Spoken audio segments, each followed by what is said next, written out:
the radiance of the glory of anything, you're moved to wonder. And what you want in that moment is union with that thing, union with the object. It might be union with God. It might be union with the puppy. It might be union with a poem. And the union takes place mentally, physically, spiritually. It can take place in so many ways. We're such complex beings that we have this extraordinary range of uniting us with other people and things. If I memorize a poem because it's an assignment, but I'm not receiving it, then I won't like it. But if I'm receiving the poem into myself while I memorize it, now I'm participating in it. And the complex nature I have can enter into that poem. And that poem can enter into me, and I can love it. What I'm talking about here when I talk about the desire for union is what in Greek is called Eros. Look, unfortunately, when you hear the word Eros, the odds are, given that you live in 21st century America, you probably think that we're talking about sexual union and sexual love. But look, Eros is only partly that. Eros is in its essence a desire for union. When we see God's glory, and if we actually see it, it arouses in us an Eros for God. And that's not blasphemy. It arouses a desire for union with God. And the desire for union with God then applies to agape love. Agape love is the love that... Agape love is when we desire to see the object of our love blessed. So what we have with our Lord is we have a desire to unite with him, to be in him, and in his radiance and in his love. And because of that, we want to be faithful and loyal to him. We want to be committed to him. We want to experience agape love.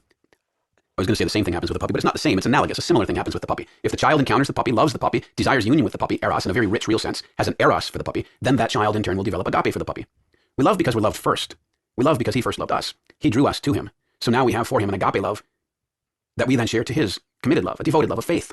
But without the Eros, agape love can just become stoic love. It can just become, look, I'm devoted to this. That's not real love. Love is both Eros and agape fulfilled in God. It is both a desire for union with and a desire to bless the object of our love. Love leads to the discovery of living principles.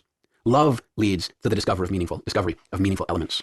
I'm not going to dwell too long because we talked about it in an earlier episode, but I will say this much. The principles that are legitimate, real principles about something are the principles of its blessing.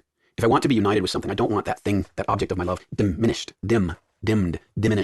I want it to be what it is. I want it to be bright. I want it to shine. But if I become selfish, I am willing to alter it for myself.